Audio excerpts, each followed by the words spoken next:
కాలం ఎప్పుడు ఒకలానే ఉండదు కదా! మనల్ని ఏడిపించిన వాళ్ళకి కూడా ఒకరోజొచ్చి వాళ్ళు కూడా ఏడుస్తూ మన దగ్గరకొస్తారు. మనల్ని ఎలా అయితే ఏడిపించి ఎంత బాధ పెట్టారో దానికి డబల్ బాధ వాళ్ళు కూడా అనుభవిస్తారు.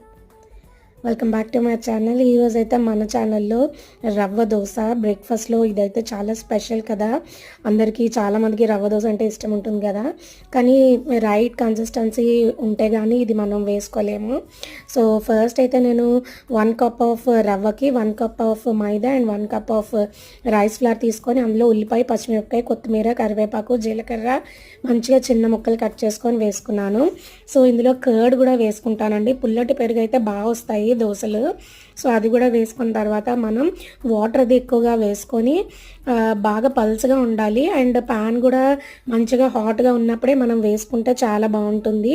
సో, ఇదైతే నేను చట్నీతో వేసుకున్నాను. I hope you all like this video. Please subscribe for more.